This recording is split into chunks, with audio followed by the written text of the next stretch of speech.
লোহিত গগৈ তেওঁ লিখি মোক ক'লে যে গান এটা এনেকুৱাকৈ লিখিছোঁ তুমি চোৱাচোন যদি ভাল পোৱা গাই দিবা।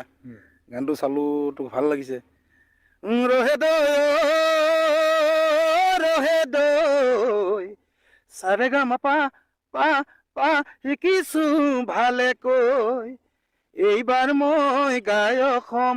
এই গানটো তেওঁ মোক দিলে, গানটো ভাল লাগিলে। এইটো ভাল লাগিছে দেখোন। মই তেতিয়া মানে মৰাণত গৈ গানটো মানে উজ্জ্বল আৰঙক মিউজিক কৰিব দিলোঁ আৰু গায়কটো আমাৰ নীল আকাশে দি দিছিলে। তেতিয়া নীল আকাশক এই মুহূৰ্তত মই ধন্যবাদ জনাইছোঁ। মোৰ বন্ধু তেওঁ এই গায়কটো দি দিছিলে। বিপিন চাওদাঙে গীতটো শুনাৰ পাছত সেই তেতিয়াই মানে ক'লে ৰাজীৱ ভাইটো গানটোতো ভাল হৈছে, তুমি কৰা ভিডিঅ' কৰিবা দেই, মই সহায় কৰিম তোমাক। মই বোলো ঠিক আছে।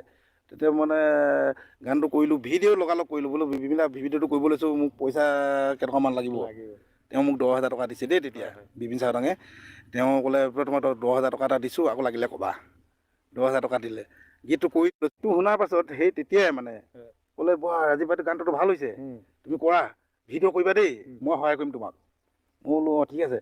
তেতিয়া মানে গানটো কৰিলোঁ, ভিডিঅ' লগালগ কৰিলোঁ। বোলো ভিডিঅ'টো কৰিব লৈছোঁ, মোক পইচা কেইটকামান লাগিব।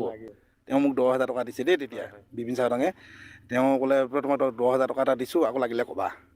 10,000 টকা দিলে। গীতটো কৰিলোঁ, ভিডিঅ' কৰিলোঁ। আমাৰ পাৰ্থ মেছে মানে ধুনীয়াকৈ মানে ডাইৰেকশ্যন কৰিলে, ভিডিঅ'টো হ'ল ওলালে।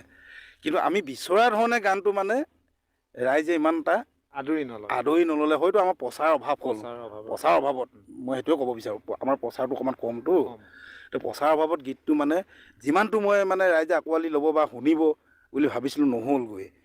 ঠিক তাৰ এবছৰ পাছত বিপিন দাই মোক ক'লে বোলে ৰাজীৱ গানটো আমি যেনেকৈ ভাবিছিলোঁ নহ'লগৈ দেখোন, এটা কাম কৰোঁ, আকৌ কৰোঁ দিয়া, দুইটাই গাম। মই বোলো কৰক, কি কথা আছে, দুইটাই গাম আকৌ ভাল হ'ব। তাৰপিছত সেই তেওঁ তেনেকৈ কৰিলে গানটো। কৰাৰ পাছত মোক মাতিলে গুৱাহাটীত গাবলৈ, বোলে ৰাজীৱ আহা আজি গানটো গাওঁ। মই আছোঁ এই মানে গাঁৱত, মোৰ গাঁও এইখন, ইয়াত আছোঁহি। তেওঁ মানে ওলালেই গুৱাহাটী যাবলৈ। মই বোলো মই আজিতো নোৱাৰিম, এটা কাম কৰোঁ আপুনি অকলে গাই দিয়ক, ভাল লাগিব। তেওঁ অকলে গালে, গানটো খুব জনপ্ৰিয় হ'ল। এইটো মানে বিতৰ্কৰ একো নাই, কিন্তু গানটো মই গাইছিলোঁ বাৰু আগত।